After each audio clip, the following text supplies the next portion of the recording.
Okay, let me back up. Alright. Now, some important things to remember. One is you want to make sure that this part of the connector is on the cable before you start doing your final soldering. Make sure that's on the cable. That's going to mess you up if you don't.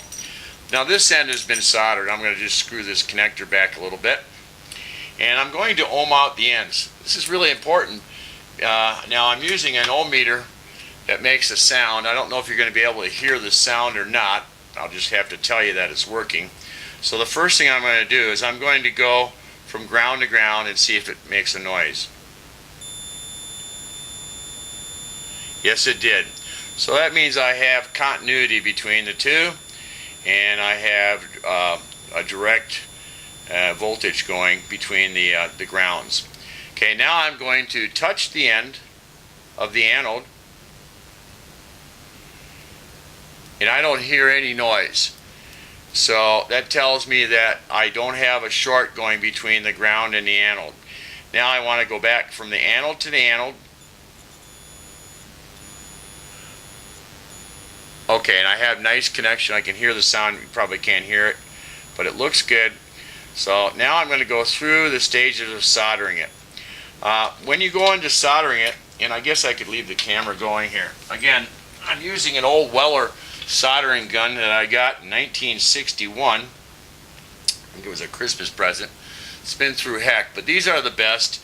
This is they were made back when electronics was not as sensitive, where you have to have these low wattage irons these days. So this is great for soldering up connectors. Most of my solder has been given to me over the years by friends, and I have different sizes, but I like this nice thin solder for getting in the anode. Now the important thing is when you're soldering is that, if you can see, I'm putting the tip right down. Let me see if I can get that zoomed in a little bit better.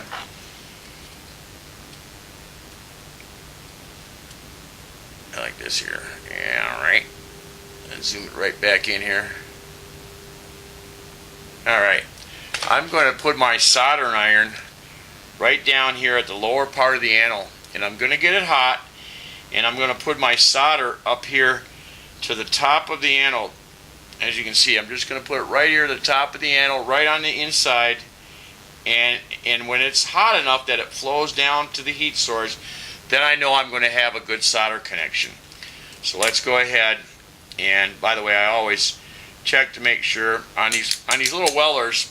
It's kind of nice because I just found out I don't have any juice. Something happened here. I've gotten disconnected, I guess. Yes, I have. Okay, there we go. See the little light? There we go. You can see the light. That tells me I've got juice. That was a good thing. That was a nice option there when they made these years ago. Let me get comfortable. Okay. Now, I get this in place here. I'm just going to lean. Now, I like the connectors that have the porcelain, or not porcelain, but ceramic inner deals, insulators. They don't melt. You can get them nice and hot, and they don't melt. Okay, as you can see, I'm getting it nice and hot. I don't see any flow. Let me go ahead and check, make sure it's hot enough. Yep, it's hot enough. And let me get on the end. And yes, and it's flowing very nicely, very nicely. Don't get too much solder in where it gets down into the ground, but make sure you have enough that you have a good connection. I one time bought a cable in from a cable from a ham, and I've got enough solder in there now. I'm just gonna make sure that I have a nice flow, nice connection. There you go. And I bought a cable from a ham, and when I went to pull down the dipole that it was connected to, the center came right out. He had never gotten it hot enough for the solder to flow, so he didn't have a good connection. I was lucky I wasn't running a linear and had problems with it. Okay, I'm going to ohm it out again just to make sure that I don't have any kind of ground.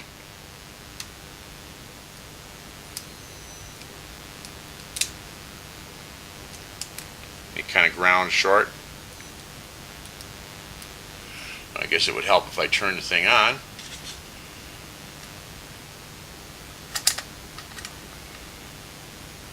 Yep. There we go.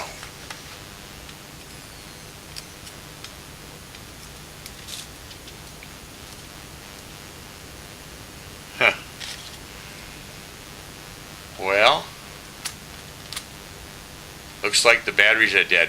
I'm going to go ahead and stop filming. Give me time to change the batteries, and I'll be right back. Okay, I'm back again. Unfortunately, the battery went dead on my other tester, so I don't have the little noise. Now I'm going to go ahead and kind of zoom in on this so you can see. By the way, if you're a new ham and you don't have a VOM,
okay, it's me again. Boy, I have battery problems today. Good thing I have spare batteries. Always have spare batteries for all your equipment. And okay, I'm going to double check it. Like I last said, I had just a little bit of resistance, which makes me think I've got maybe a little hair touching. Okay, it went down to 0 ohmed. And from ground to ground, let's go from anode to anode. Yeah, okay, we're fine. I might have had just a little hair in it. And again, I have continuity. It's not going from anode to ground. Okay, now the last thing I want to do is I want to wiggle these things around. I want to twist it, twist it back and forth a little bit. If you got movement, that's not good. Okay, do the same thing with here. You screwed on there. Okay, I have good resistance. Again, I'm going to check it. I wiggled it a little bit. I'm going to check it again. I can't overemphasize checking continuity and making sure that you have good connections on a jumper cable. And that's one of the reasons I'm doing this video, is because a friend of mine had bought some pre-made ones and he had problems with them.